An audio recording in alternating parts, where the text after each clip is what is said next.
The riverside storage facility buzzed with the usual crowd of bargain hunters and resellers, but Marcus Chen stood apart.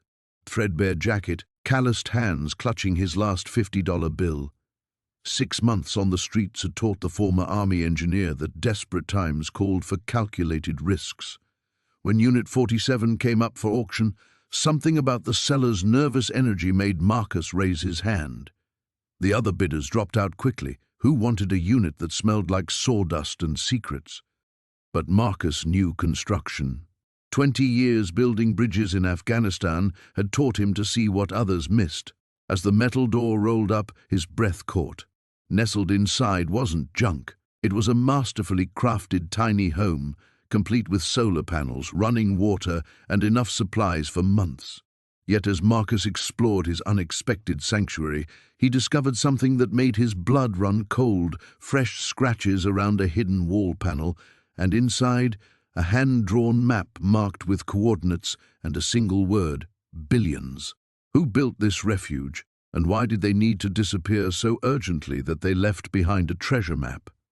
Before we jump back in, tell us where you're tuning in from, and if this story touches you, make sure you're subscribed, because tomorrow I've saved something extra special for you. Marcus's hands trembled as he held the map up to the LED strip lighting that ran along the tiny home's ceiling. The paper felt expensive, heavyweight stock that crinkled like old money. Someone had drawn this with painstaking precision. Topographical markers, elevation notes, and compass bearings sketched in what looked like architect's ink. His engineering eye caught details others might miss. The scale notations were military standard, and the handwriting showed the controlled discipline of someone trained in technical documentation. The coordinates pointed somewhere in the Sierra Nevada mountains, roughly 300 miles northeast. But it was the other markings that made his pulse quicken. Survey symbols indicating underground structures, depth measurements, and a series of numbers that looked suspiciously like GPS waypoints leading to multiple locations. "Sir, you planning to move that thing today?" The storage facility manager, a sunburnt man named Eddie, peered through the unit's entrance. "Gates lock at 6, and you're burning daylight." Marcus quickly folded the map and stuffed it into his jacket pocket. "Yeah, just trying to figure out how to get this moved." Eddie squinted at the tiny home, which sat on a custom trailer with industrial-grade tires. "Looks like it's already road-ready. You got a truck with a hitch?" "Working on it." Marcus ran his fingers along the trailer's coupling mechanism. Professional grade, built for long hauls. Everything about this setup screamed money and planning, yet here it sat abandoned in a $40 storage unit. As Eddie wandered off to hassle other auction winners, Marcus climbed back inside the tiny home. Now that his initial shock had worn off, he began cataloging what he'd actually won. The craftsmanship was museum quality: hand-fitted cedar planks, copper fixtures that gleamed despite the unit's mustiness, and storage solutions that maximized every inch of the compact space. A Murphy bed folded down from one wall, revealing built-in drawers underneath. The kitchenette featured a 2-burner propane stove, a compact refrigerator, and cabinets stocked with enough canned goods to feed him for weeks. But it was the personal touches that unsettled him most. Someone had lived here recently. A coffee mug sat in the sink, still stained. A paperback novel lay open on the dinette table, bookmark placed mid-chapter. In the bathroom medicine cabinet he found a toothbrush, prescription bottles with labels torn off, and a disposable razor flecked with dark stubble.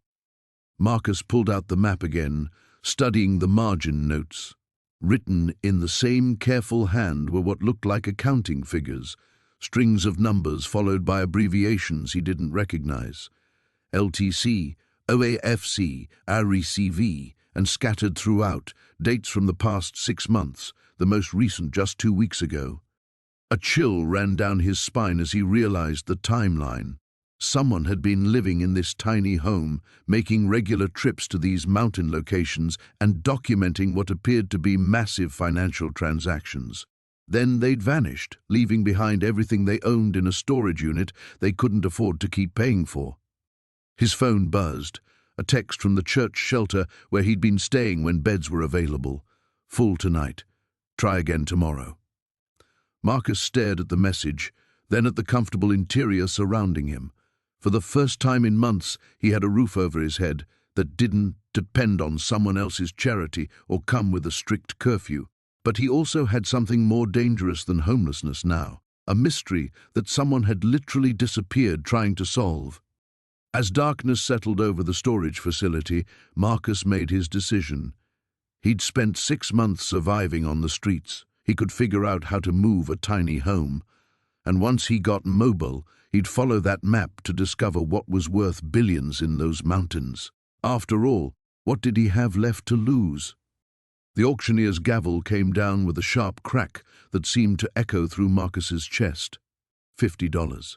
His entire net worth, gone in 3 syllables. Around him, the other bidders were already moving toward the next unit, their conversations a blur of profit margins and resale values. Marcus stood frozen, staring at the padlock that now belonged to him. The reality of what he'd just done hit like a physical blow. No money for food tomorrow, no backup plan, just a rusty storage unit and whatever ghost someone else had left behind. "You got bolt cutters?" The auctioneer appeared beside him, clipboard in hand. "Need to get this thing open for inventory." "I don't." Marcus started, then stopped.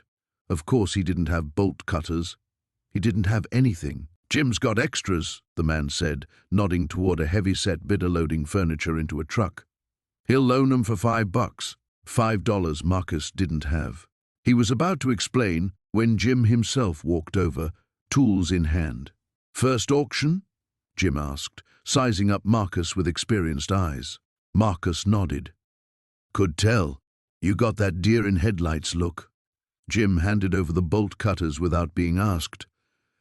"Pay me back when you can. We all been there." The kindness caught Marcus off guard. He'd grown used to suspicion, to people crossing the street when they saw him coming. "Thanks," he managed. The lock gave way with surprising ease, and Marcus rolled up the metal door with hands that trembled slightly. What he found inside made no sense. It wasn't a storage unit at all. It was a home. A tiny home, maybe 8 by 16 feet, perfectly fitted into the concrete space, cedar siding, double-pane windows, even a small covered porch with 2 steps leading up to a forest green door. It looked like something from a magazine, not a forgotten storage unit in East Oakland. "Well, I'll be damned," Jim whistled low. "That's worth 50 grand if it's worth a penny." Marcus couldn't speak. He approached the tiny house like it might vanish if he moved too fast. The door was unlocked, and when he stepped inside, his breath caught. Everything was there. A Murphy bed that folded down from the wall, a compact kitchen with a 2-burner stove and apartment-sized refrigerator, a bathroom so cleverly designed it seemed bigger than it was, built-in storage everywhere, each space maximized with the precision of a ship's cabin. More than the functionality, though, was the feeling. Someone had loved this place. Hand-carved details on the cabinet faces, a reading nook with a window seat and soft cushions, photographs tucked into the corners of a mirror, an elderly man in overalls, a golden retriever, a garden bursting with tomatoes. "The previous renter died," the auctioneer said from behind him. "Family never claimed it. Been in here 8 months accumulating fees." Marcus ran his fingers along the smooth countertop. Real granite, not laminate. The man who'd built this had spared no expense, cut no corners. "But why hide it in a storage unit?" "You hit the jackpot, son," Jim said, poking his head through the door. "Question is, what are you going to do with it? These things are street legal if they're built to code, and this one looks professional." Street legal. The words buzzed in Marcus's head. He could live here, actually live here, not just survive on benches and in shelters. For the first time in months, he felt something that might have been hope. The rest of the afternoon passed in a blur of paperwork and logistics. Jim knew a guy with a truck who could tow the tiny house for $200. The auctioneer provided a temporary title transfer. Other bidders stopped by to gawk and offer unsolicited advice about insurance and parking permits. As the sun began to set, Marcus found himself alone with his purchase for the first time.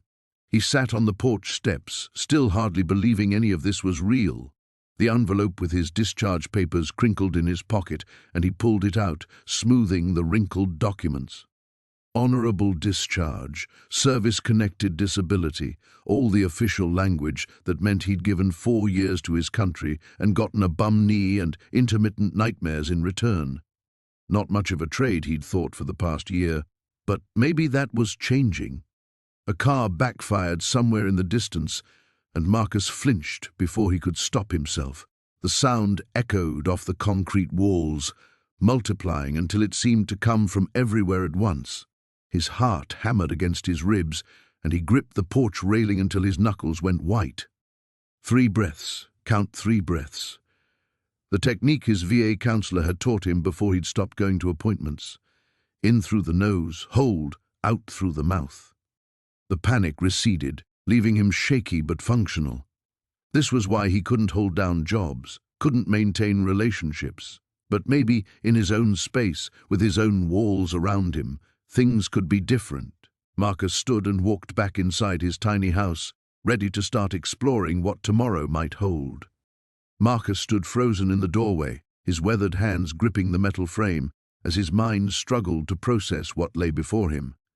The storage unit wasn't filled with the usual detritus of abandoned lives, broken furniture, moldy boxes, forgotten Christmas decorations. Instead, it housed what appeared to be a complete tiny home, roughly 12 feet by 20 feet, constructed with meticulous attention to detail. The exterior walls were finished in warm cedar planks, and through the small windows he could see curtains, actual curtains, hanging neatly inside. A compact solar panel was mounted on the slanted roof, its dark surface gleaming under the harsh fluorescent lights of the storage facility. The whole structure sat on a custom trailer with heavy-duty tires, ready to be hitched and pulled to wherever home might be. "Well, I'll be damned," wheezed Harold, the storage facility manager, peering over Marcus's shoulder with undisguised amazement. 23 years I've been running this place, and I ain't never seen nothing like this come out of an auction. Marcus stepped inside the storage unit, his worn boots echoing on the concrete floor as he circled the tiny home. The craftsmanship was extraordinary, every joint perfectly fitted, every surface sanded smooth. A small set of wooden steps led up to a Dutch door painted forest green. His hands trembled slightly as he reached for the brass handle. The door opened with a soft click, revealing an interior that took his breath away. The space was compact but brilliantly designed, with fold-down surfaces and built-in storage maximizing every square inch. A small kitchen occupied one corner, complete with a 2-burner stove, mini refrigerator, and sink with a hand pump faucet. Above it, open shelving displayed neatly arranged dishes and glassware. A Murphy bed dominated one wall, currently folded up to reveal a small desk and chair underneath. Opposite the kitchen, a comfortable reading nook was built into the wall, complete with cushions and small bookshelves filled with well-worn paperbacks. Everything was clean, organized, and ready for immediate occupancy. Marcus ran his fingers along the smooth wood surfaces, noting the quality of the materials. Whoever had built this hadn't cut corners. The walls were properly insulated, the electrical work was professional, and the plumbing fixtures, though compact, were high-end. This wasn't some weekend warrior's half-finished project. This was someone's dream, carefully planned and expertly executed. Previous owner was a guy named Thomas Chen, Harold said, consulting his clipboard as he stepped into the unit behind Marcus. Paid his rent religiously for 3 years, then just stopped. We sent notices, made phone calls, but never heard back. State law says we can auction after 90 days of non-payment. Marcus nodded, only half listening as he explored his unexpected windfall. In the bathroom, an incredibly efficient space no larger than a phone booth but containing a composting toilet, tiny sink and corner shower, he found a medicine cabinet stocked with basic first aid supplies and toiletries. It was as if Thomas Chen had simply vanished mid-preparation for a journey. The reality of his situation began to settle in as Marcus sat heavily on the reading nook's cushioned bench. For the first time in 18 months, he had shelter. Real shelter, with walls and a roof and a door that locked. No more sleeping in doorways. No more worrying about the weather. No more waking up to police officers telling him to move along. He thought about his last conversation with his sister Rebecca 6 months ago. She'd offered her couch again, voice tight with frustration and barely contained judgment. "You can't live on the streets forever, Marcus. Mom and Dad would be horrified." But how could he explain that her suburban ranch house felt like a tomb? That the silence of her guest bedroom was deafening compared to the chaos in his head? How could he tell her that sometimes the street felt safer than 4 walls? Now, sitting in this tiny sanctuary, he felt something he'd almost forgotten: possibility. The little home represented more than shelter. It represented a chance to rebuild, to find some semblance of the man he'd been before Afghanistan, before the explosion that had taken his unit, before the guilt and nightmares had driven him from everyone and everything he'd once held dear. Marcus pulled out his phone, its cracked screen reflecting the warm light filtering through the tiny home's windows. His thumb hovered over Rebecca's contact information. Maybe it was time to make that call, to tell her he was okay, that he had a plan now. But first, he needed to understand what he'd inherited. Storage units typically contained personal belongings, and this tiny home was clearly someone's prized possession. As he began opening cabinets and drawers, Marcus wondered what secrets Thomas Chen might have left behind, and what had driven a man to abandon such a carefully crafted refuge. The answer would prove to be far more extraordinary than he could imagine. Marcus spent the first night in his new home staring at the ceiling, unable to believe his luck. The tiny house was a marvel of efficiency, every inch purposefully designed. Built-in storage compartments lined the walls, a fold-down table served double duty as a desk, and the loft bed felt like luxury compared to park benches and shelter cots. But sleep eluded him. Years of hypervigilance didn't fade overnight, even with 4 solid walls around him. When dawn broke, he decided to explore his windfall more thoroughly. He'd barely scratched the surface yesterday, too overwhelmed by the basic miracle of having shelter. Now he could appreciate the craftsmanship. Someone had built this with love and attention to detail. Every joint was tight, every surface smooth. The previous owner clearly knew what they were doing.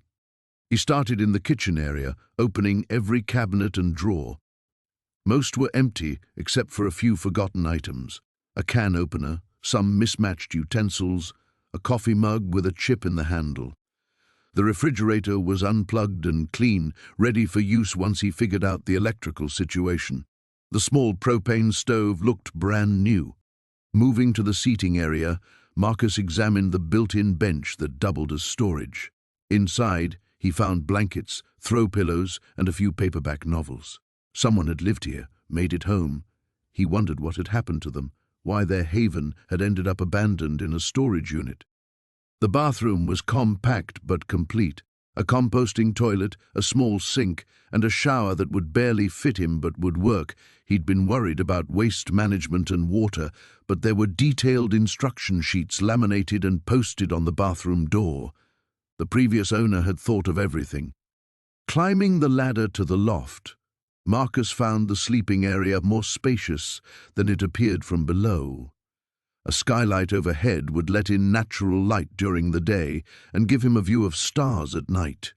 Built-in cubbies along the walls provided storage for clothes and personal items. One cubby held bedding that smelled faintly of lavender. That's when he noticed something odd about the wall panel behind the headboard area.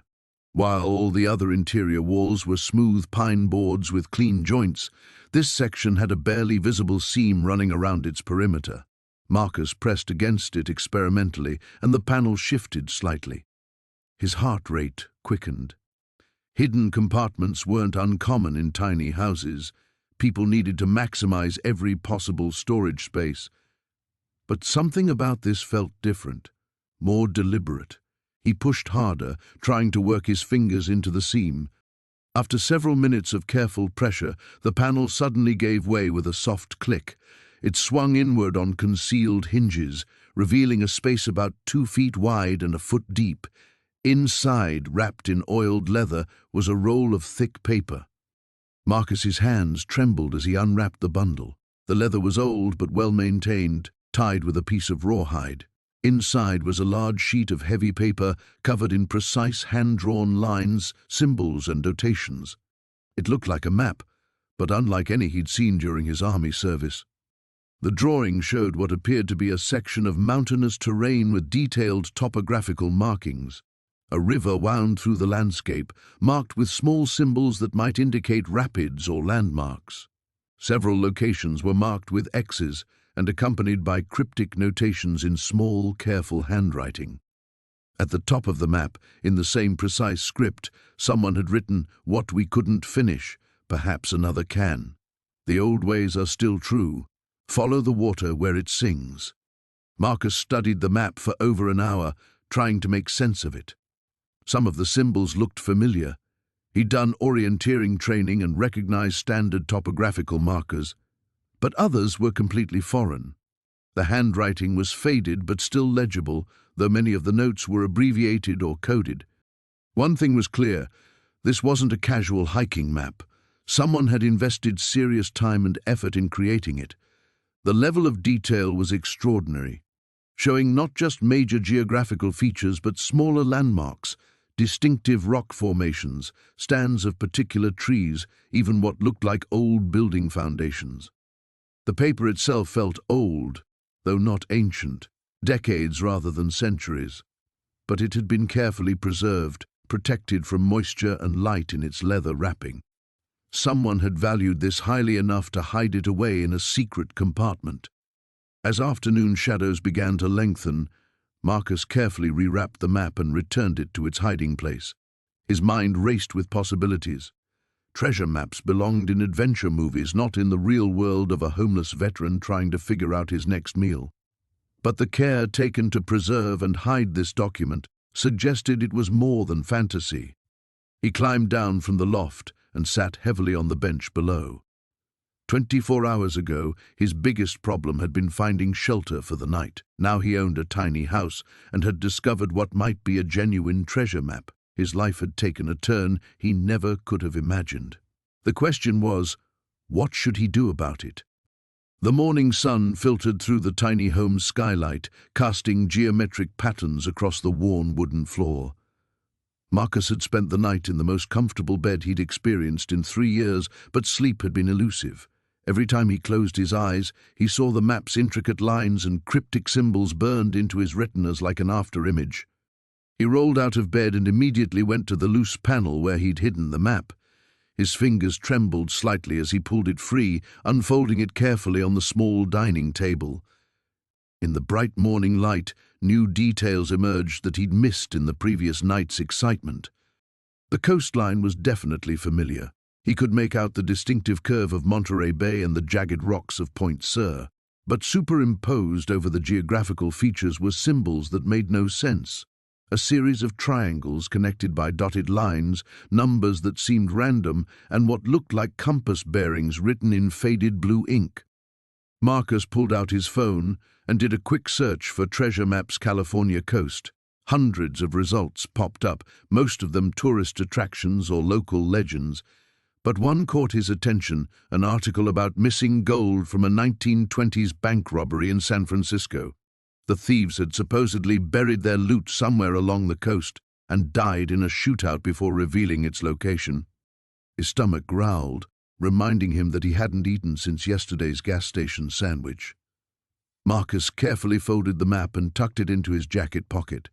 He needed supplies, and more importantly, he needed to think this through logically before he got caught up in some wild treasure hunt that might be nothing more than an elaborate hoax. The walk to the nearest grocery store took 20 minutes through neighborhoods that gradually shifted from industrial to residential. Marcus found himself studying every face he passed, wondering if anyone was watching him. The paranoia felt familiar, a throwback to his time in Afghanistan where survival meant assuming everyone was a potential threat. Inside the store, he grabbed the basics: bread, peanut butter, canned soup, instant coffee.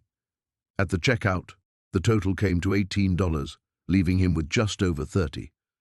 The cashier, A teenager with purple hair and multiple piercings barely looked up as she bagged his items.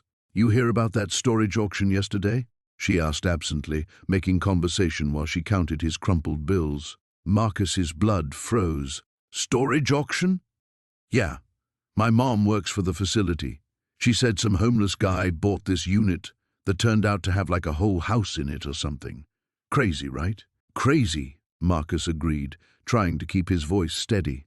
"They say what the guy plans to do with it." The girl shrugged. "Probably sell it, right? I mean, what's a homeless person going to do with a tiny house? Can't exactly park it on the street." Marcus took his change and groceries, his mind racing. If people were already talking about his purchase, it wouldn't be long before word spread. And if the map was connected to something valuable, he might not be the only one interested in his new home. Walking back, he took a different route, stopping occasionally to look in shop windows while checking reflections for anyone who might be following him. The habits came back easily. Operational security had been drilled into him during his military training. Trust no one, assume nothing, always have an exit strategy. When he reached the storage facility, he noticed a black sedan parked across the street that hadn't been there that morning. Two men sat in the front seat, and while they appeared to be looking at their phones, Marcus caught one of them glancing toward the storage units. He circled around to the back of the facility and climbed the chain-link fence, dropping into the narrow alley behind his unit. The rear wall of the tiny home had a small window, and Marcus carefully tested it until it slid open. He squeezed through, grateful for the weight he'd lost over the past few years. Once inside, he moved to the front window and peered through the blinds. The black sedan was still there, and now he could see that both occupants were definitely watching his unit. Professional surveillance, the kind that suggested this wasn't random curiosity about a homeless man's good fortune. Marcus pulled out the map again, studying it with new urgency. Whatever this thing led to, someone else knew about it. The question was whether they knew he had found it, or if they were just keeping an eye on the unit in general. His phone buzzed with a text from an unknown number. "We need to talk. Meet me at Pier 19, 1 hour. Come alone. A friend." Marcus stared at the message, his pulse quickening. No one had his number except the VA hospital and a few social services agencies. Whoever this was had resources and connections he couldn't begin to understand. He looked at the map one more time, then at the men in the sedan. Whatever game he'd stumbled into by winning that storage auction, the rules had just changed completely. Marcus sat on the narrow bench that folded down from the tiny home's wall, the ancient map spread across the small dining table before him. The overhead LED light cast stark shadows across the yellowed paper, making the hand-drawn lines and symbols appear to dance in the flickering illumination. His coffee had grown cold an hour ago, but he couldn't tear himself away from studying every detail. The more he examined it, the more convinced he became that this wasn't some elaborate hoax. The paper felt genuinely old between his fingers, brittle at the edges, where time had begun its slow work of decay. The ink had faded to a rusty brown that spoke of decades, maybe longer. Most telling were the geographical markers, mountain peaks, river bends, and rock formations drawn with the careful precision of someone who had actually walked this terrain. A sharp knock on the storage unit's metal door made him jump. Marcus quickly rolled up the map and slipped it into the coffee can, his heart hammering against his ribs. The knock came again, more insistent this time. "Hello? Anyone in there?" The voice was female, authoritative. "This is Sarah Chen from Unit Management." Marcus opened the door to find a petite Asian woman in her 30s, wearing a polo shirt with the storage facility's logo. She held a clipboard and wore the patient but determined expression of someone used to dealing with difficult situations. "Mr. Williams, right? The auction winner?" She consulted her clipboard. "I need to discuss the contents of this unit with you." "Everything was included in the sale," Marcus said carefully. "I have the paperwork." "Oh, you're absolutely right about that. It's just that we've had some inquiries about the previous renter. Turns out Mr. Hensley had family after all, a nephew from Phoenix who's been trying to track down his uncle's belongings." She peered past Marcus into the tiny home. "Mind if I take a look at what you found?" Marcus stepped aside reluctantly, watching as Sarah's eyes widened at the sight of the fully equipped living space. She whistled low under her breath. "This is incredible. Much more elaborate than we realized. The nephew mentioned that his uncle was something of an eccentric, but this..." She ran her hand along the custom cabinetry. "This represents serious money and planning. Did this nephew say what he was looking for specifically?" Marcus tried to keep his voice casual. "Family photos, personal documents, maybe some jewelry that belonged to his grandmother. Sentimental stuff, you know. He seemed particularly interested in whether there were any papers or maps. Said his uncle was obsessed with local history and treasure hunting." Sarah's eyes met Marcus's. "You didn't happen to find anything like that, did you?" The coffee can seemed to burn against Marcus's peripheral vision, but he forced himself not to glance toward it. "Just what you see here. Clothes, some books, basic household items." Sarah nodded, but something in her expression suggested she wasn't entirely convinced. "Well, if anything turns up, especially personal documents or family photos, would you mind giving us a call? I told the nephew I'd ask. He left his contact information." She handed Marcus a business card with a phone number written on the back in blue ink. The name read, "David Hensley," with a Phoenix area code. "Of course," Marcus said, pocketing the card. After Sarah left, Marcus sat in silence for several minutes, processing this new development. A nephew asking specifically about maps and papers felt like too much of a coincidence. Either this David Hensley knew more about his uncle's activities than he was letting on, or someone else was pulling strings behind the scenes. Marcus retrieved the map from its hiding place and studied it again with fresh urgency. If other people were looking for this, it meant he was running out of time to act. The smart move would be to research the locations marked on the map before anyone else came knocking. He pulled out his battered smartphone and opened the GPS app, trying to match the map's landmarks with modern geographical features. The mountain range depicted looked familiar. Those could be the Superstition Mountains east of Phoenix, a region famous for treasure hunting and the legendary Lost Dutchman's Mine. One symbol on the map caught his attention, a small X marked near what appeared to be a distinctive rock formation. Below it, someone had written coordinates in faded pencil. Marcus typed the numbers into his phone and watched as a red pin dropped onto a location about 90 miles east of the city. The area was accessible by highway, then dirt roads leading into the desert. With the tiny home's generator and water supplies, he could make the journey and have a base camp while he searched. The storage unit was paid through the end of the month, giving him time to investigate without losing his new home. Marcus began planning his expedition, but Sarah's visit had introduced a new element of urgency. If this nephew was legitimate, he deserved to know about any family documents. But if he wasn't, if someone else was searching for Hensley's map, then Marcus might be walking into something far more dangerous than a simple treasure hunt. The morning light filtered through the tiny home's windows as Marcus spread the map across the small dining table, weighing down its corners with coffee mugs and books. Every crease and fold seemed deliberate now, part of a larger puzzle he was only beginning to understand. The symbols he'd dismissed as decorative flourishes yesterday now appeared to form patterns, connecting locations with thin lines that reminded him of military tactical maps. A sharp knock interrupted his concentration.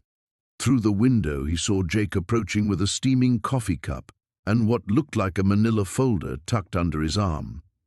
"Hope you don't mind the early visit," Jake said as Marcus opened the door. "Couldn't stop thinking about that map of yours. Did some digging last night." Marcus gestured him inside, noting how Jake's eyes immediately went to the spread-out document. "Find anything useful?" "Maybe."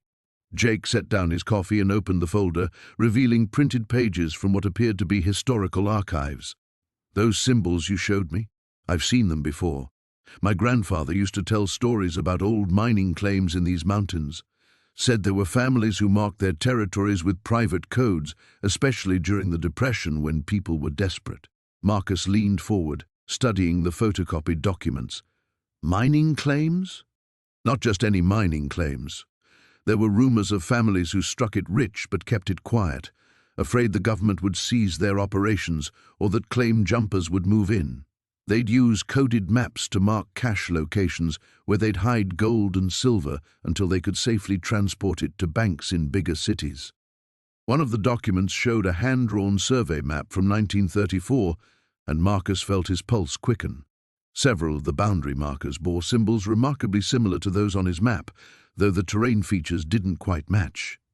"The thing is," Jake continued, "a lot of these families lost track of their caches when the patriarchs died suddenly, or when families were forced to relocate for work. There could be dozens of forgotten stashes scattered throughout these mountains." Marcus traced his finger along one of the routes on his map. "This path here, it follows what looks like a ridgeline. You familiar with this area?" Jake studied the markings. "Hard to say for certain without knowing the scale, but if I'm reading this right, it could be referring to the old Cascade Ridge Trail system. It's about 20 miles north of here, runs along a series of peaks that were heavily mined in the 30s and 40s. The possibilities swirled through Marcus's mind. If the map was authentic, if it really did lead to hidden treasure, it could mean financial security for the first time in years.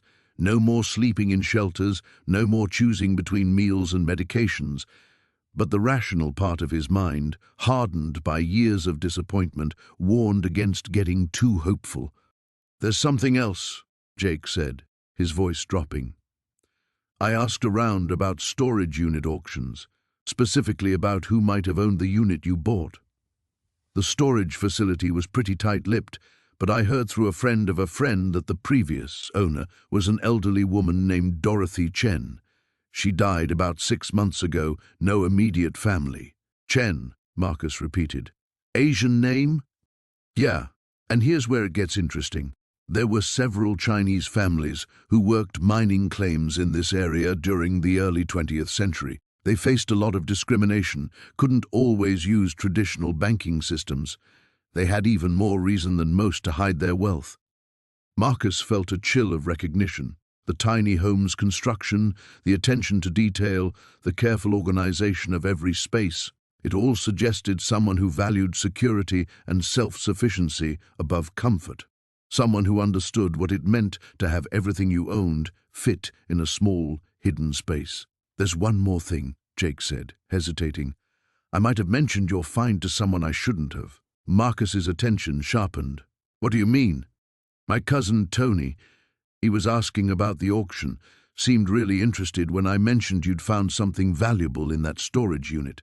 I didn't give him details, but Tony's got a reputation for, well, let's just say he's not above bending rules when money's involved." A familiar tension crept up Marcus's spine, the same hypervigilance that had kept him alive in Afghanistan. How much does he know? "Just that you bought Dorothy Chen's unit and found something worth keeping. But Marcus, Tony runs with some rough people. If word gets out that you're sitting on something valuable..." Marcus was already folding the map, his movements quick and precise. The brief fantasy of a treasure hunt had just become something more dangerous. In his experience, the moment other people started taking interest in your good fortune was the moment that fortune began to slip away. "I need to move fast," he said, tucking the map into his jacket. "Before this gets complicated." Jake nodded grimly. "Want some company? I know these mountains better than most." Marcus considered the offer. Trust didn't come easily anymore, but Jake had proven himself reliable, and the alternative, venturing into unfamiliar territory alone while potentially being tracked, seemed far more dangerous. "We leave at dawn," Marcus decided. The morning sun cast long shadows across the storage facility as Marcus worked methodically through the tiny home's remaining secrets. 3 days had passed since his discovery of the map, and each careful search revealed new layers to Eleanor Hartwell's carefully constructed puzzle. Behind a false panel in the kitchenette, he'd found a leather journal filled with cryptic notes about the old mine and Jacob's final gift. Tucked beneath the floorboards near the bed was a small canvas pouch containing antique surveying tools and a brass compass that still pointed true north. But it was the photographs that haunted him most. Eleanor had hidden them in a hollowed-out copy of Treasure Island. Dozens of black and white images showing a younger version of herself standing beside a weathered man with kind eyes and calloused hands. The back of one photo bore an inscription, "Eleanor and Jacob, Sunset Ridge Mine, 1957. Our last summer together." Marcus spread the map across the tiny home's fold-down table, weighing its corners with the surveying tools. The hand-drawn landmarks seemed to match the terrain he remembered from his childhood hiking trips with his father, back when the mountains felt like an endless playground rather than a place to hide from the world. The X marking the treasure's location sat near what appeared to be an old mining settlement, maybe 15 miles into the wilderness. A knock on the storage unit door interrupted his thoughts. Marcus quickly folded the map and shoved it into his jacket pocket, his military training making the motion swift and instinctive. Through the partially open door, he saw Sarah Chen approaching with 2 steaming coffee cups and a paper bag that smelled like fresh pastries. "Thought you might need some fuel," she said, settling onto the storage unit's concrete floor beside the tiny home's entrance. "You've been holed up in there like you're planning to invade a small country." Marcus accepted the coffee gratefully, the warmth seeping through the paper cup into his cold fingers. "Just trying to make sense of everything. This place has more secrets than a government facility." Sarah studied his face with the sharp attention he'd grown to both appreciate and fear. "Find anything interesting?" The question hung in the air between them, loaded with possibility. Marcus found himself at a crossroads he hadn't anticipated. Trust had been a luxury he couldn't afford for years, but something about Sarah's steady presence made him want to believe in the possibility of partnership again. The weight of the map in his pocket felt heavier than any pack he'd carried through desert campaigns. "Eleanor left more than just a home," he said finally. "She left a mystery." He pulled out the map, watching Sarah's expression shift from curiosity to amazement as he explained his discoveries. Her coffee grew cold in her hands as she listened to the story of Eleanor and Jacob, the mining claims, and the carefully hidden clues that suggested something valuable waited in the mountains. "This is incredible," Sarah breathed, tracing the map's delicate lines with her finger. "But Marcus, if this is real, if there's actually treasure out there, you realize how dangerous this could be? Those mountains aren't forgiving, especially this time of year." Marcus nodded, remembering the rescue operations he'd participated in during his early military career. "I know the risks, but I also know what it means to have nothing left to lose." "That's not true anymore," Sarah said quietly. "You have this place. You have a chance to rebuild." "Do I?" The question escaped before Marcus could stop it, carrying with it months of accumulated doubt and fear. "Sarah, I'm living in a storage unit. My disability check barely covers food. This map, it might be the only real opportunity I'll ever have." Sarah set down her coffee and pulled out her phone, opening a mapping application. "If we're doing this, we're doing it smart. No running off into the wilderness like some Hollywood treasure hunter. We research the area, check weather conditions, file a proper hiking plan with the ranger station." The word "we" hit Marcus like a physical force. "You can't be serious about coming along." "Try and stop me," Sarah replied, with a grin that reminded him of his old squad mates. The kind of determined expression that preceded either spectacular success or spectacular disaster. "I've been covering local stories for 5 years, but this could be the story that changes everything for both of us." Marcus studied the map again, seeing it now through different eyes. What had felt like a solitary quest suddenly seemed possible in ways he hadn't dared imagine. Having a partner meant sharing the risk, but it also meant having backup, support, someone to help carry the burden of whatever they might find. "There's something else," he said, reaching for Eleanor's journal. "I don't think we're just looking for gold or money." These notes suggest Jacob left something specific for Eleanor, something she never claimed. As Sarah read Eleanor's carefully recorded observations, Marcus felt the last walls of his isolation beginning to crumble. Tomorrow, they would begin planning their expedition into the mountains, following a trail laid down by 2 lovers decades before. Tonight, for the first time in years, he wouldn't face his dreams alone. Marcus stood at the edge of the abandoned quarry, the morning mist clinging to the jagged limestone walls like ghostly fingers. The map had led him here, to this forgotten scar in the earth where industrial machines once carved away at the bedrock. Now it was silent except for the drip of water echoing from unseen depths below. He pulled the weathered paper from his jacket pocket, comparing the hand-drawn landmarks to the reality before him. The distinctive outcropping of red rock matched perfectly, as did the twisted oak tree that somehow managed to grow from a crack in the quarry wall.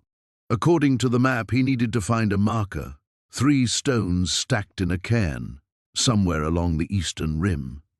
The trek around the quarry's perimeter proved more treacherous than expected. Loose gravel shifted under his boots, and more than once he had to steady himself against the crumbling edge. His military training kicked in, each step calculated and deliberate. 20 minutes later, he spotted them, 3 weathered stones balanced impossibly on a narrow ledge halfway down the quarry wall. Getting to them would require a descent that made his palms sweat just thinking about it. But the map was clear. The cairn marked the entrance to whatever Ellen Fairmont had hidden decades ago. Marcus secured his backpack and began the careful climb down, using roots and rocky handholds that seemed solid enough to trust with his life.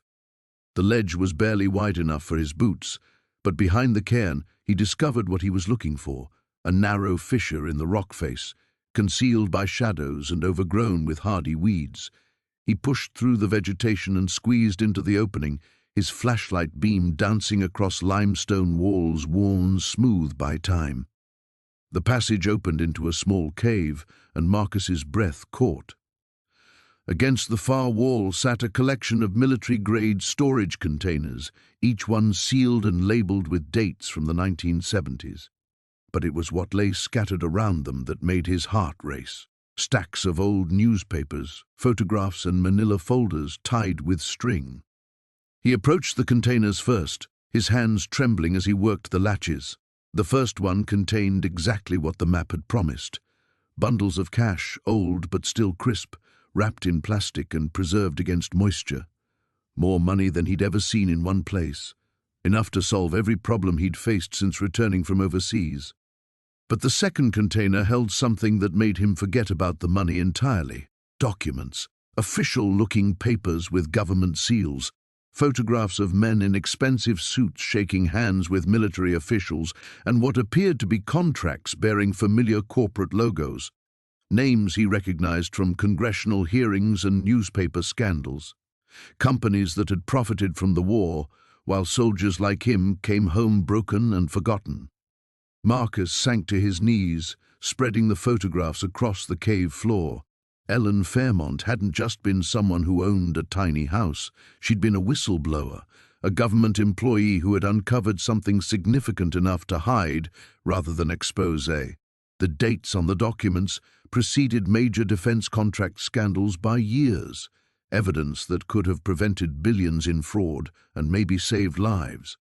One photograph in particular caught his attention. A younger Ellen Fairmont stood in a group of government officials, her face serious as she pointed to a document on a conference table. On the back, someone had written, "Department of Defense Audit Meeting, March 15, 1974. They knew. They all knew. Marcus understood now why the map had been hidden so carefully, why Ellen had chosen to disappear rather than come forward. The people involved weren't small-time criminals. They were powerful figures who could destroy lives with a phone call. She'd been afraid, just like he'd been afraid when he'd tried to report the corruption he'd witnessed overseas. The parallel wasn't lost on him. Ellen had found evidence of wrongdoing just as he had. But where he'd been silenced and discredited, labeled as another troubled veteran, she'd managed to preserve the truth. The question was, what should he do with it now? Marcus gathered the most damaging documents, photographing them with his phone despite the poor signal this deep in the quarry. The money would solve his immediate problems, but these papers could solve problems for countless others. Veterans who'd been denied benefits while contractors grew rich. Families who'd lost loved ones to faulty equipment that enriched shareholders. As he packed everything carefully back into the containers, Marcus made his decision. Ellen Fairmont had spent decades protecting this secret, waiting for the right moment that never came. But times had changed. Social media and investigative journalists had more power now to expose the truth than any single government employee had possessed in the 1970s. He would take the money, enough to secure his future and maybe buy a small place where he could think clearly about his next steps. But he wouldn't let Ellen's courage be wasted. The real treasure wasn't the cash that would solve his problems today. It was the chance to solve problems that had been hidden in the shadows for far too long. The coffee shop buzzed with morning energy as Marcus sat across from Eleanor Whitmore, the woman who claimed to be his late grandmother's closest friend. Her weathered hands wrapped around a steaming mug while she studied the photograph he'd shown her, the one of the young woman holding a baby that he'd found hidden with the map. "That's definitely Rose," Eleanor said softly, her voice carrying decades of memory. "And that precious little one must be your father. She talked about him constantly, you know, worried about him every single day after he enlisted." Marcus leaned forward, his heart hammering. "You really knew her?" Eleanor's eyes crinkled with a sad smile. "Knew her? Child, we were like sisters, worked together at the textile mill for nearly 20 years. She never stopped hoping he'd come home from Vietnam, never stopped believing she'd see her grandbaby someday." The words hit Marcus like a physical blow. His father had told him his mother died when Marcus was born, that they had no other family. He'd grown up believing he was completely alone in the world except for his father, who'd struggled with his own demons from the war. "She left something behind," Eleanor continued, glancing around the coffee shop before leaning closer. "Rose was always careful with money, always saving, but toward the end she got paranoid, said she didn't trust banks, didn't trust anyone except—" She paused, studying Marcus's face, "except the grandson she'd never met but loved with all her heart." Marcus's throat tightened. "The map. You know about the map?" Eleanor nodded slowly. "Rose made me promise that if anything happened to her, if her son never came back or brought you to meet her, I'd find a way to get her life's work to you. She spent years researching, following leads about something her own father had hidden during the Depression, called it insurance for the family." The pieces were falling into place, but Marcus felt overwhelmed by the magnitude of what he was learning. "Her father? My great-grandfather? Thomas Caldwell. Worked for the railroad back in the 30s. Rose always believed he'd hidden something valuable before he died, left clues for the family to find when times got desperate." Eleanor reached into her purse and pulled out a worn leather journal. She documented everything in here. Every lead, every dead end, every breakthrough. She was getting close to something big when her health started failing. Marcus accepted the journal with trembling hands.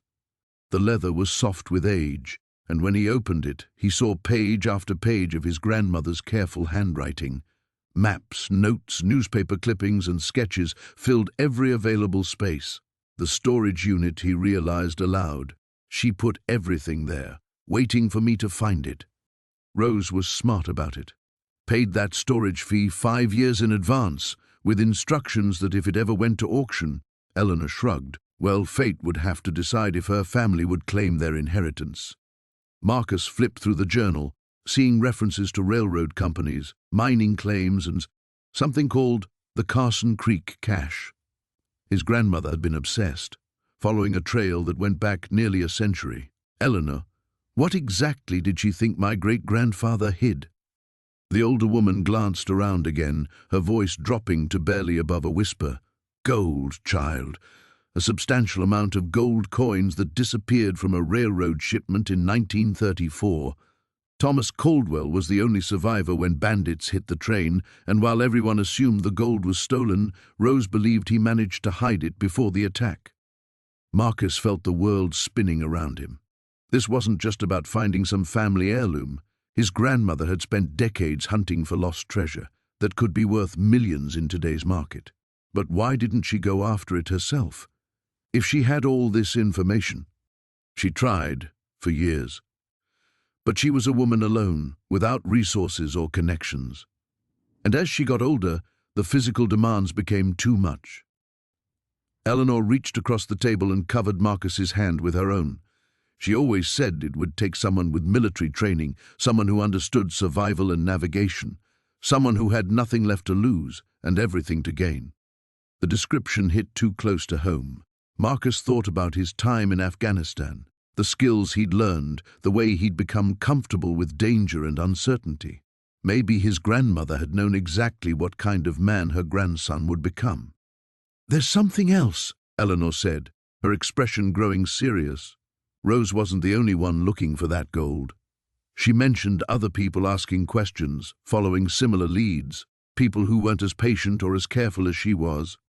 A chill ran down Marcus's spine as he remembered the feeling of being watched, the sense that his tiny home discovery hadn't gone unnoticed. "Eleanor," he said quietly, "I think those people might have found me." The warehouse felt different in the pre-dawn darkness.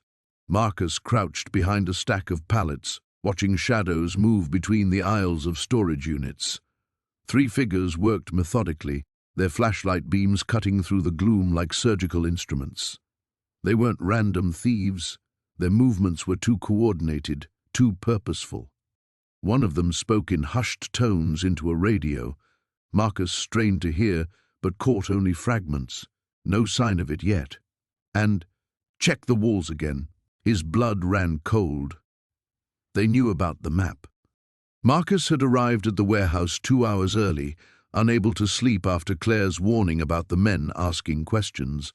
Something had felt wrong about waiting until morning, so he'd driven through empty streets, his tiny home feeling more like a target than a sanctuary. He'd parked 3 blocks away and approached on foot, planning to retrieve whatever else might be hidden in Unit 237. Now he realized he'd walked into a trap. The lead figure, tall, wearing a dark jacket, gestured toward Marcus's unit. The lock had been cut, the metal door rolled halfway up. They'd been inside for a while. As Marcus watched, one of them emerged carrying what looked like pieces of drywall. "Nothing in the back wall," the man reported quietly. "Keep looking," came the reply. Henderson was paranoid as hell. If he hid one map, there might be others. Henderson. The name sent electricity through Marcus's nervous system. The original owner of the storage unit, the man whose possessions had changed Marcus's life. But how did these people know about him? The third figure, shorter and stockier, appeared in the doorway. "Found something else," he announced, holding up a small metal box. Was taped under the workbench. Marcus's heart hammered against his ribs. In his excitement over the map and the tiny home, he'd never thought to check underneath the furniture. What else had Henderson hidden? "Bring it here," ordered the leader. They gathered around the box, their combined flashlight beams creating a pool of harsh white light. Marcus heard the scrape of metal on metal, then a soft click as the box opened. "Photographs," one of them said, disappointment evident in his voice. "Let me see those." The leader snatched the photos, examining them under his flashlight. Even from 30 yards away, Marcus could see his posture change. Son of a bitch. He documented everything. "What kind of everything?" asked the stocky man. "The kind that gets people killed if they're not careful." The leader's voice carried an edge that made Marcus's mouth go dry. Henderson was supposed to destroy these 40 years ago. 40 years. Marcus's mind raced, trying to piece together the timeline. The map had led to what appeared to be World War II-era coordinates. Henderson would have been young then, maybe military age, but what could connect a storage unit full of survival gear to photographs that someone wanted destroyed? The leader pulled out a cell phone, stepped away from the others. Marcus caught fragments of the conversation, found them, and, bigger problem than we thought. And the veteran who bought the unit, they knew about him. Not just that someone had bought Henderson's storage unit, but specifically that Marcus was a veteran. The coincidence felt too precise, too targeted. Marcus began backing away, moving carefully between the storage units toward the exit. He needed to get back to his truck, needed to warn Claire, needed to figure out what he'd stumbled into. But as he reached the end of the aisle, footsteps echoed from the warehouse entrance. 2 more figures entered, their silhouettes backlit by security lighting from the parking lot. One of them spoke into a radio. Perimeter is secure. No sign of the target yet. Marcus was trapped. He pressed himself against the cold metal of a storage unit, mind racing through options. The warehouse had emergency exits, but reaching them would mean crossing open space. The men at Unit 237 were still searching, their voices growing more frustrated. The new arrivals were spreading out, beginning a systematic sweep. Then Marcus remembered something Henderson had built into the tiny home, not just storage compartments, but escape routes. The old man had been paranoid, yes, but maybe that paranoia had been justified. If Henderson had hidden photographs that someone wanted destroyed 40 years later, if he'd created a map leading to coordinates that might contain a fortune, then he'd been living with dangerous secrets. The kind of secrets that got people killed. Marcus pulled out his phone, fingers trembling as he typed a text to Claire. "Don't go home tonight. They know about us. We'll explain later." He hesitated, then added, "If something happens to me, the real map is in my truck. Hidden panel behind the driver's seat." He hit send just as footsteps approached his aisle. Moving like smoke between the shadows, Marcus began working his way toward the back of the warehouse, where a fire exit sign glowed red in the darkness. Behind him, voices grew closer, more urgent. The hunt had begun. The storm hit harder than the weather service had predicted. Rain hammered against the tiny home's metal roof like machine gun fire, and wind screamed through the trees surrounding Marcus's hidden camp. He'd moved the mobile shelter deeper into the woods 3 days ago, after spotting the same black sedan parked outside the diner where he'd been grabbing coffee. Trust was a luxury he couldn't afford, not with the map's secrets burning in his mind.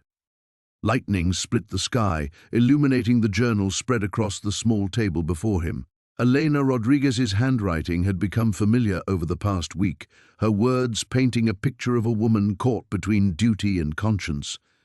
She'd been more than just a park ranger. She'd been a guardian of something far more valuable than gold. "The water levels are rising faster than predicted," Marcus read aloud, his voice barely audible above the storm. "The drought masks what lies beneath, but when the rains return, everything changes. The old mining camp will flood again, and the evidence of what they did will be washed away forever. I have to act now." Marcus traced the detailed sketches Elena had drawn of the underground chambers. The Kensington Mining Company hadn't just extracted silver from these mountains, they'd dumped industrial waste into a network of natural caves, poisoning the groundwater that fed into 3 counties. When environmental regulations tightened in the 1980s, they'd covered their tracks by flooding the lower tunnels and filing false cleanup reports.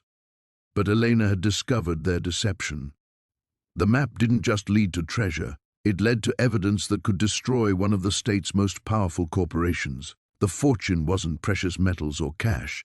It was information worth millions in damages and criminal liability.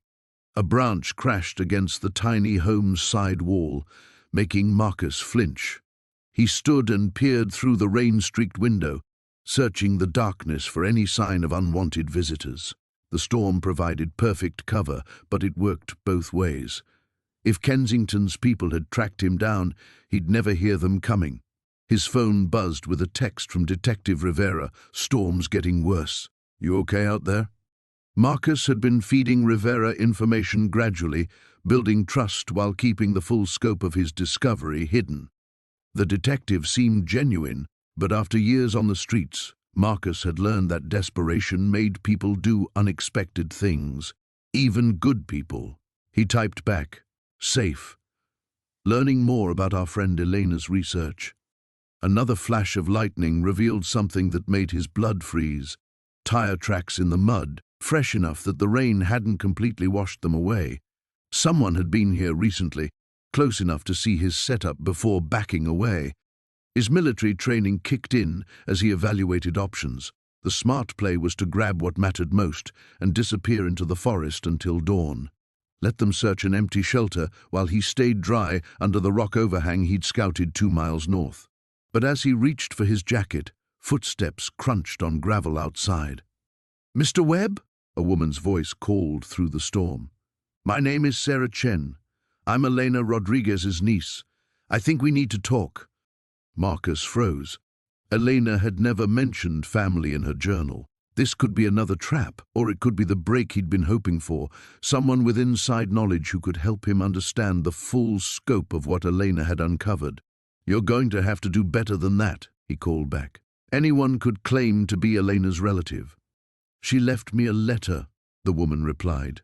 Told me if anything happened to her, I should look for someone trying to piece together her research. She said the map would eventually find its way to someone who needed it as much as the truth needed to be told. Lightning illuminated a figure standing 20 feet away, a woman in her 30s, soaked to the bone, holding what looked like an envelope above her head to keep it dry. Marcus weighed his options. The tire tracks could have been hers. The timing of her arrival during the storm seemed too convenient. But something in her voice carried the same determination he'd heard in Elena's written words. Toss the letter halfway between us, he instructed, then back away. She complied without argument. Marcus waited another minute before stepping outside, rain immediately soaking through his jacket. He retrieved the envelope and retreated to the doorway, using his phone's flashlight to examine it. The handwriting matched Elena's journal perfectly. "All right, Sarah Chen," he said, stepping aside. "Let's talk about what your aunt really found in those mountains."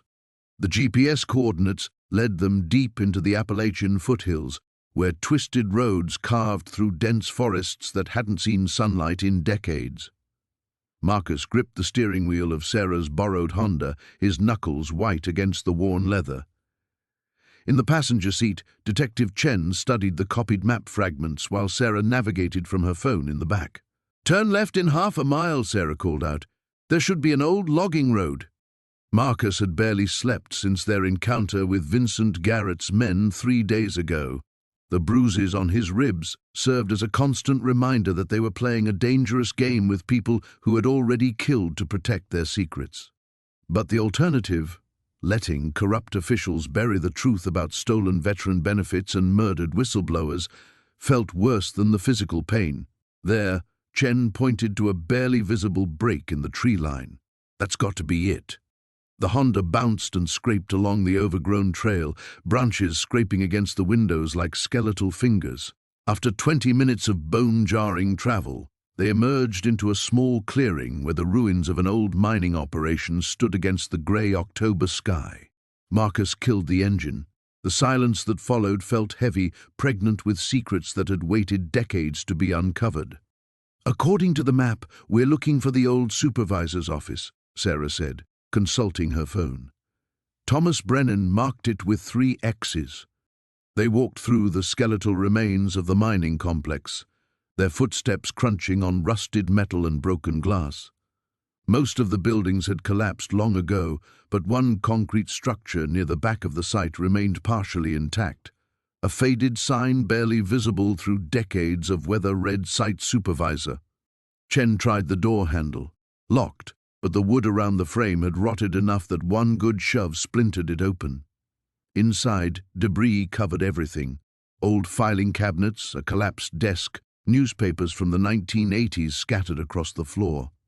"Brennan said to look for the false wall behind the safe," Marcus said, studying the map fragments. He documented everything Garrett stole, but he needed somewhere secure to hide the evidence.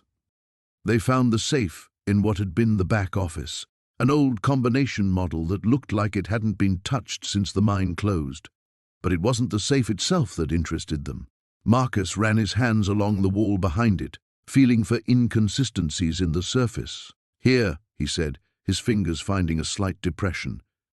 When he pressed, a section of paneling swung inward on hidden hinges. The space behind contained a metal ammunition box wrapped in plastic bags. Marcus lifted it out carefully, his heart hammering. This was it, the evidence that Thomas Brennan died protecting, the proof of Vincent Garrett's crimes that could finally bring justice. Inside the box, they found everything Brennan had promised. Photocopied bank records showing millions in veteran benefit payments diverted to offshore accounts. Medical reports proving that veterans had been denied care while administrators pocketed the funding. Names, dates, dollar amounts, a paper trail that stretched back over 20 years. But the most damning evidence was a series of recorded conversations. Brennan had worn a wire during his final months, capturing Garrett's voice as he ordered the systematic theft of funds meant for homeless veterans and disabled soldiers. "My God," Sarah whispered, reading through the documents. "He stole everything. Housing allowances, medical payments, disability benefits. Hundreds of veterans ended up on the streets because of him." Chen was studying a list of names. "Look at this. Other whistleblowers who tried to expose the corruption. Some died in accidents, others just disappeared." Marcus felt a familiar rage building in his chest, the same fury that had gotten him in trouble during his service. But this time, it wasn't unfocused anger at the world's injustices. This was righteous indignation with a clear target. "We need to get this to the FBI," he said. "But not through local channels. Garrett has too many connections here." Chen nodded. "I know someone in the Federal Corruption Unit, someone I trust completely." As they prepared to leave, Sarah grabbed Marcus's arm. "Listen," she whispered. Through the broken windows they could hear the distant sound of engines, multiple vehicles coming up the logging road. "They found us," Marcus said grimly. He'd been expecting this. Men like Garrett didn't survive for decades by leaving loose ends untied. Chen drew her service weapon. "There's a back way out through the mine entrance. I'll hold them off." "No," Marcus said firmly. "We all go together, or nobody goes." The engine sounds were getting closer. Marcus grabbed the ammunition box and they ran for the rear of the building. Behind them, car doors slammed and voices shouted orders.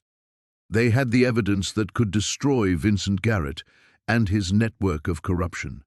Now they just had to survive long enough to use it. The abandoned warehouse loomed against the storm-darkened sky like a monument to forgotten dreams. Marcus gripped the steering wheel of the tiny home tighter as another gust of wind threatened to push them off the narrow gravel road. Eleanor sat beside him, her weathered hands clutching the decoded map fragments they'd pieced together over the past 3 days. "There," she pointed through the rain-streaked windshake. "That has to be it. Building 47, Riverside Industrial Complex." Marcus squinted through the gloom. The warehouse's loading dock matched the architectural sketch they'd found hidden in the tiny home's secret compartment. But something felt wrong. Too many fresh tire tracks in the mud, too many footprints around what should have been a long-abandoned building. "We're not the first ones here," Marcus said, cutting the engine 50 yards from the entrance. Eleanor's sharp intake of breath confirmed his suspicions. "Garrett's people?" Before Marcus could answer, a figure emerged from the shadows near the warehouse's side entrance. Then another, and another. Marcus counted at least 4 silhouettes moving with military precision around the building's perimeter. "We need to go. Now." Marcus reached for the ignition, but Eleanor's hand shot out to stop him. "Wait." Her voice carried a strange mixture of resignation and determination. "Look at the license plate on that black SUV." Marcus followed her gaze to where a vehicle sat partially hidden behind a shipping container. Even through the rain, he could make out the government plates. "Federal agents?" Marcus asked. "Or worse?" Eleanor's face had gone pale. "Marcus, there's something I haven't told you about why my father hid this treasure." The weight in her voice made Marcus's stomach drop. After everything they'd been through, the break-ins, the chase through the mountains, Garrett's increasingly desperate attempts to claim the map, what else could there be? "The gold and bonds we're looking for," Eleanor continued, never taking her eyes off the warehouse. "They're not just valuable because of their monetary worth. Some of those bearer bonds were issued to finance a government operation in the 1970s that officially never happened. If they surface now," a sharp crack echoed across the industrial yard. "Not thunder, gunfire." Marcus pulled Eleanor down below the dashboard, just as the tiny home's rear window exploded in a shower of glass. Through the side mirror, he saw muzzle flashes from at least 3 different positions. "They're not here for the treasure," Eleanor gasped, pressing herself against the floorboard. "They're here to make sure it never sees daylight." Another volley of shots peppered the tiny home's exterior. Marcus felt the vehicle shudder as bullets punched through the thin walls that had been his sanctuary for months. His mind raced through their options. The warehouse was surrounded. The access road behind them stretched nearly a mile before reaching the main highway. In this storm, in a damaged tiny home, they'd never make it. But then Marcus remembered something, a detail from the original auction, from his first night exploring his unlikely new home. The previous owner hadn't just been paranoid about hiding maps in the walls.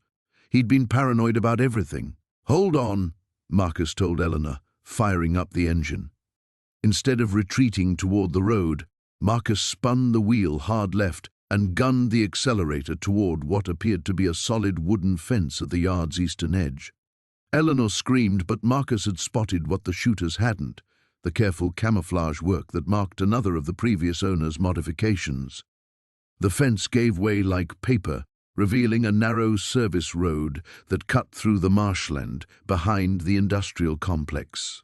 Marcus had gambled that a man obsessed enough to hide maps would have scouted multiple escape routes from any location he deemed important. The gamble paid off. The tiny home splashed through shallow water and thick grass, its modified suspension handling the rough terrain better than any government SUV could follow. Behind them, shouts and engine noise faded into the storm. They drove in silence for 20 minutes before Marcus finally pulled onto a paved road. Eleanor slowly raised her head, checking behind them through the shattered rear window. "I think we lost them," she said, but her voice held no relief. "Marcus, this changes everything. If federal agents are willing to shoot first and ask questions later, then whatever my father buried is bigger than we imagined." Marcus stared ahead at the empty road, feeling the weight of Eleanor's revelations settling over him like a shroud. He'd thought the map would lead to enough money to change his life. Instead, it seemed to lead to secrets that people would kill to protect. But as he looked at the bullet holes in his walls, walls that had sheltered him when he had nothing, Marcus realized something had shifted inside him. This wasn't just about the treasure anymore. It was about finishing what Eleanor's father had started, about proving that some truths were worth the risk. "Then we better find it before they find us again," Marcus said. The abandoned mine shaft yawned before them like a hungry mouth, its timber supports weathered grey by decades of mountain weather. Marcus gripped the flashlight tighter, its beam cutting through the darkness ahead as loose gravel crunched under their boots. "Stay close," he whispered to Sarah, though his voice echoed despite the attempt at quiet. Behind them, the sound of approaching vehicles grew louder.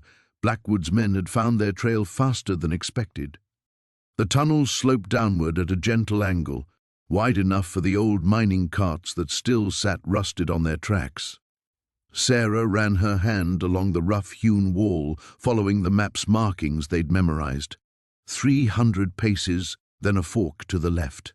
There, she pointed ahead where their flashlight beam revealed the promised junction, just like Eleanor drew it. They hurried forward, Marcus counting each step. The air grew cooler as they descended, carrying the musty scent of earth and old timber. Water dripped somewhere in the darkness, a steady rhythm that matched his heartbeat. At 250 paces, voices echoed from the entrance behind them. "They went in here. Spread out, but watch for cave-ins." Marcus clicked off the flashlight, plunging them into absolute darkness. Sarah's hand found his arm, fingers tight with fear. They stood frozen, listening to the sound of multiple footsteps and harsh whispers bouncing off the tunnel walls. "We can't outrun them," Sarah breathed against his ear. "Not in here." Marcus felt along the wall until his fingers found the left fork. "We don't have to outrun them. We just have to reach it first." They moved by feel now, one hand on the tunnel wall, feet testing each step. The map had shown more passages ahead, a maze that had taken Eleanor Whitmore years to fully explore. If they could reach the chamber she'd marked with an X, they might find defensible ground. The voices behind them grew fainter as the tunnel twisted. Marcus risked turning the flashlight back on, keeping the beam low and directed at their feet. Sarah pulled out the photocopied map section, checking their progress. "Here," she whispered, pointing to a narrow passage branching to the right. "This should lead to the main chamber." The opening was barely shoulder width, forcing them to move single file. Marcus led the way, flashlight beam revealing rough walls that closed in around them.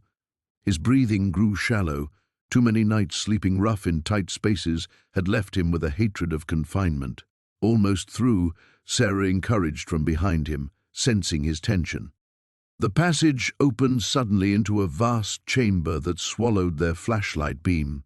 Marcus swept the light in a wide arc, revealing soaring walls that disappeared into darkness above. But it was what sat in the center of the chamber that made them both gasp.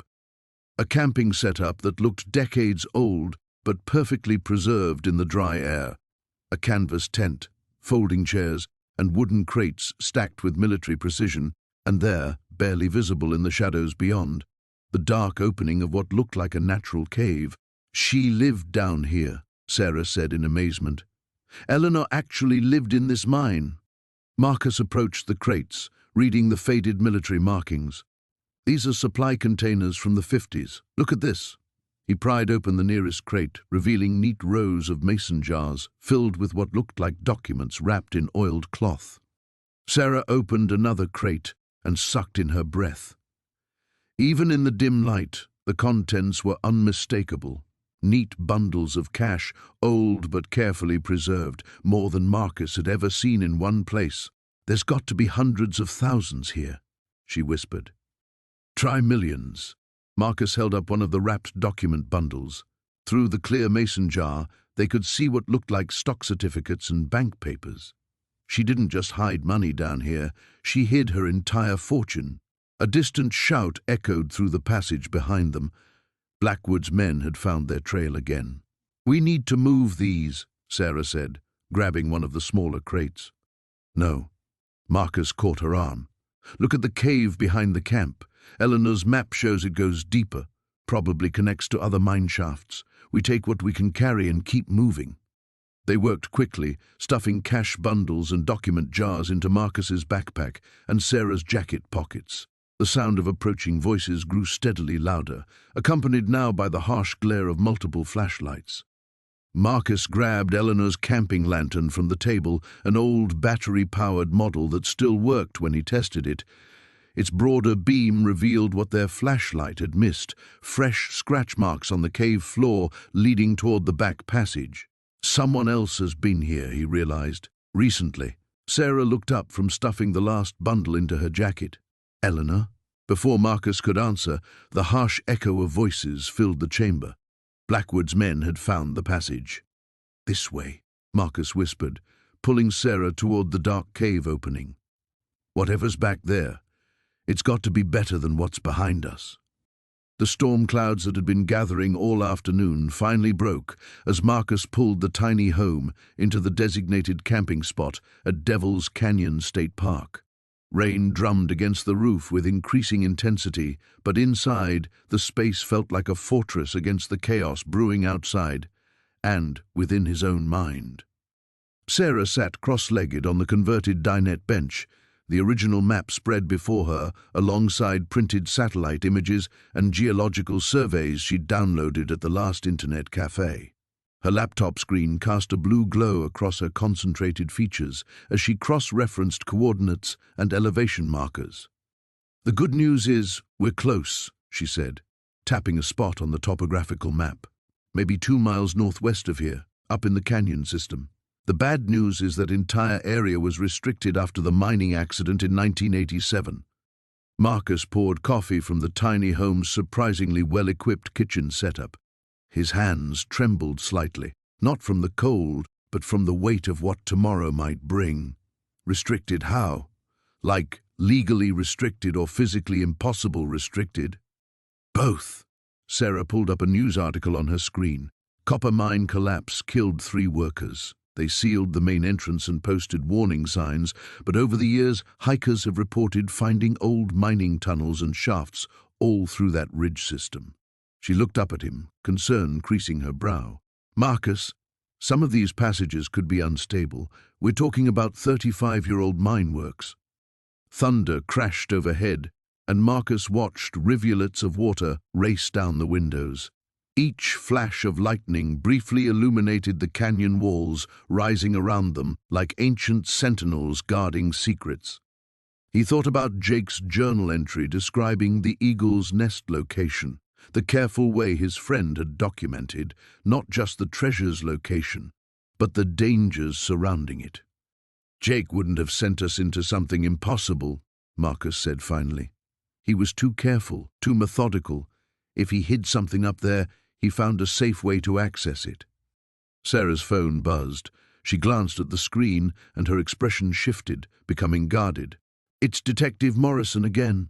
Third time today." Marcus felt his stomach drop. "What does he want now?" "I don't know. I haven't been answering." She set the phone face down on the table. "But Marcus, we need to talk about what happens after tomorrow. If we find what Jake hid, if it's really worth what he claimed, there are going to be questions. Legal questions about ownership, about Jake's estate, about whether a homeless vet has any right to a treasure map." The words came out harsher than Marcus intended, tinged with the bitterness of too many years being invisible. "That's not what I meant." Marcus stood and moved to the small window facing north toward the restricted canyon. Lightning illuminated the landscape in stark black and white, revealing a terrain that looked both beautiful and treacherous. "Isn't it? Let's be honest about what this is.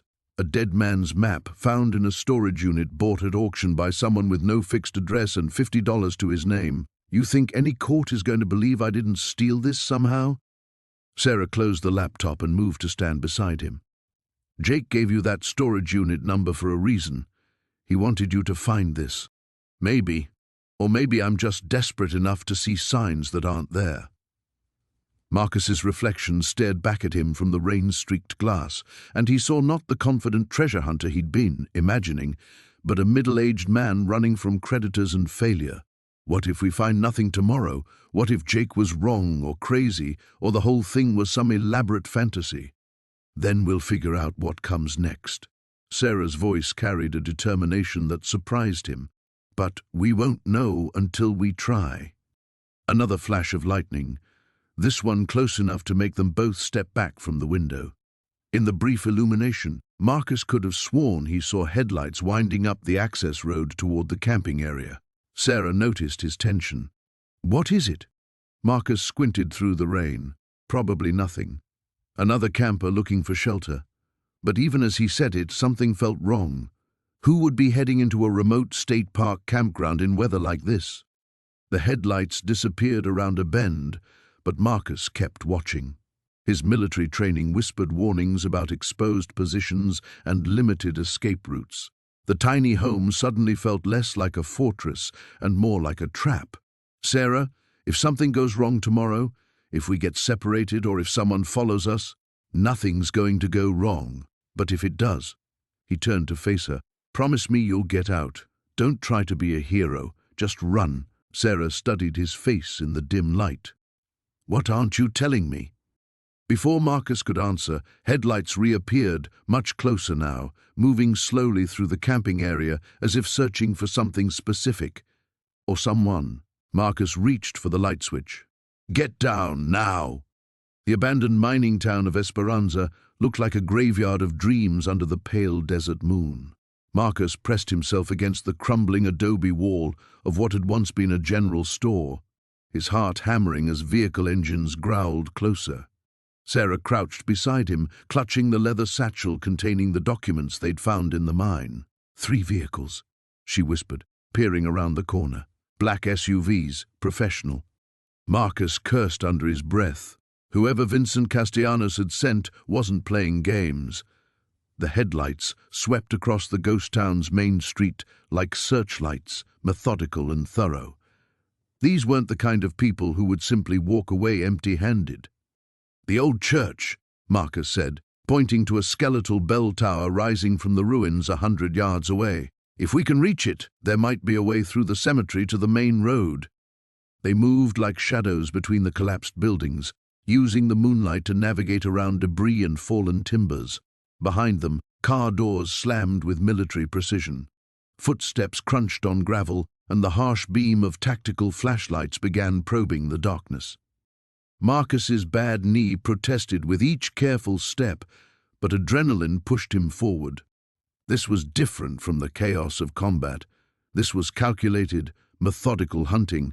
He'd been prey before, in the streets after his discharge, dodging bill collectors and skeptical cops who saw only another homeless vet. But now he had something worth protecting, something that could change everything. Movement, Sector 3, a voice called out behind them, professional and calm. Sarah grabbed Marcus's arm, pulling him behind the rusted hull of an old pickup truck. The metal was still warm from the day's heat, and Marcus could smell the lingering scent of creosote and sage. Through the truck's broken windows, they watched three figures in dark clothing spread out across the town square, their movements coordinated and efficient. Military training, Marcus observed grimly. Castellanos didn't hire street thugs. They waited, barely breathing, as one of the searchers passed within 10 feet of their hiding spot. The man's equipment was top grade. Night vision goggles, tactical vest, suppressed pistol. This wasn't about intimidation, it was about elimination. When the searcher moved on, Marcus and Sarah sprinted for the church. The building's roof had long since collapsed, leaving only the stone walls and that haunting bell tower reaching toward the stars. They slipped through a gap in the wall just as shouts erupted behind them. "They found our tire tracks," Sarah gasped, pressing her back against the cold stone. Marcus scanned the church's interior. Wooden pews lay scattered like broken bones among chunks of fallen masonry. At the far end, where the altar had once stood, a narrow passage led toward the cemetery. But between them and escape, the main entrance was already being illuminated by approaching flashlights. "This way," he whispered, leading Sarah toward a pile of rubble beneath the bell tower. "There used to be stairs here." They climbed carefully, testing each foothold. The ancient stones were weathered smooth, and loose mortar crumbled away at their touch. Below, the searchers entered the church, their lights sweeping methodically across every shadow. Halfway up the tower, Marcus found what he was looking for, a gap in the wall where a window had once been. It faced the cemetery and the road beyond, but it was a 15-foot drop to the ground. "Trust me," he said, taking the satchel from Sarah. He looped the strap around his wrist and swung his legs over the ledge. The drop jarred his damaged knee like a lightning bolt, but he managed not to cry out. Sarah followed, landing more gracefully in the soft desert sand. They could hear the searchers climbing the tower behind them, no longer concerned with stealth. The cemetery was a maze of weathered headstones and crumbling mausoleums. They weaved between the graves, using the monuments for cover, as pursuit crashed through the brush behind them. Marcus's military training kicked in fully now. Watch your footing, conserve energy, think 3 moves ahead. At the cemetery's edge, Sarah's rental car waited like salvation. But as they approached, Marcus spotted the glint of metal beneath the vehicle. "Stop!" he hissed, grabbing Sarah's arm. "Look at the front tire." The tracking device was crude but effective, a simple magnetic GPS unit that would lead Castellanos right to them wherever they went. Marcus dropped to his knees and yanked it free, then hurled it toward a cluster of graves 50 yards away. They reached the car as flashlights began sweeping the cemetery. Marcus gunned the engine and they tore onto the main road, gravel spraying behind them like shrapnel. In the rearview mirror, the abandoned town of Esperanza disappeared into darkness. Sarah opened the satchel and examined the documents by the dashboard light. "Marcus," she said quietly, "according to these surveys, the mine we found isn't the only one. There are 3 more locations marked on this map." Marcus gripped the steering wheel tighter. Their treasure hunt was far from over, and Castellanos wouldn't give up. But for the first time since this all began, Marcus felt something he'd almost forgotten, hope burning steady and bright, like a flame that no amount of darkness could extinguish. The morning sun cast long shadows across the abandoned mine entrance as Marcus stood at the edge of what would soon become the most talked-about archaeological discovery in decades. Behind him, Dr. Sarah Chen directed her team of graduate students as they carefully documented every artifact emerging from the hidden chamber. The gold coins that had started this incredible journey now seemed almost insignificant compared to the historical treasures they'd uncovered. The preliminary carbon dating suggests some of these artifacts are over 200 years old, Dr. Chen called out, her voice echoing with excitement. Marcus, you've stumbled onto something that will rewrite our understanding of early mining operations in this region. Marcus nodded, but his attention was focused on the figure approaching from the dirt road below. Detective Torres climbed the rocky path, her expression unreadable. In the weeks since they'd first contacted the authorities about their discovery, she'd become their primary liaison with law enforcement. The investigation into the original owners of the treasure had been thorough and complex. "Well?" Marcus asked as she reached him. Torres smiled, the first genuine smile he'd seen from her since this all began. "It's official. The probate court has ruled. After extensive investigation, no living heirs or valid claims have been found. The statute of limitations on any potential theft claims expired decades ago. The treasure and everything in that chamber legally belongs to you." The words hit Marcus like a physical force. Legally his, all of it. The gold coins alone were worth more than he'd ever dreamed of having, but the additional artifacts the university team had been cataloguing pushed the total value into numbers that made his head spin. "There is one condition," Torres continued. "The court is requiring that you work with the university to ensure proper archaeological protocols are followed. Any artifacts of significant historical value need to be documented and studied before any decisions are made about their ultimate disposition." "Of course," Marcus said immediately. That was always the plan. Dr. Chen approached them, holding a leather-bound journal they'd discovered just that morning. "Marcus, you need to see this. We think we've found the journal of the original mine foreman.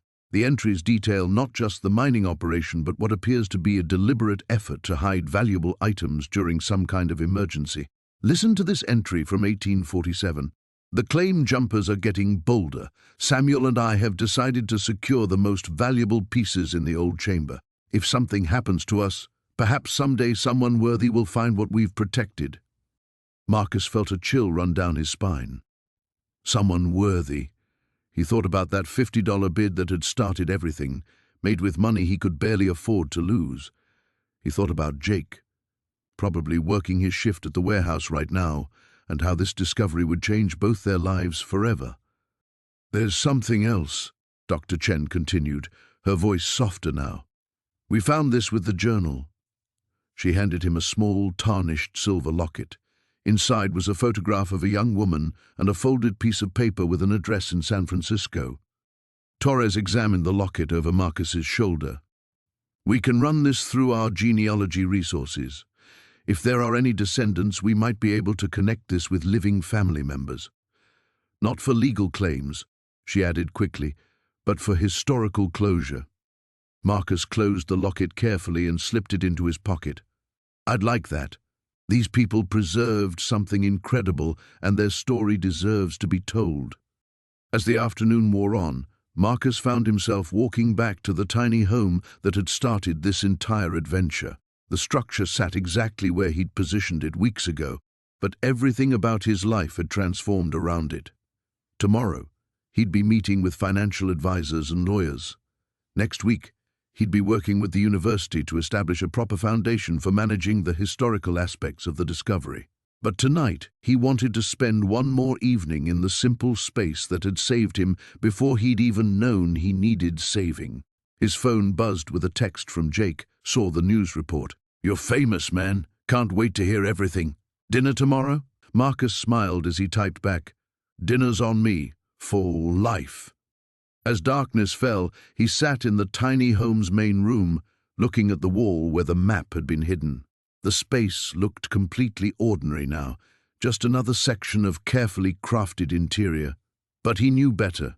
Sometimes the most extraordinary things were hidden in the most ordinary places, waiting for someone desperate enough, or brave enough, or simply lucky enough to look beneath the surface.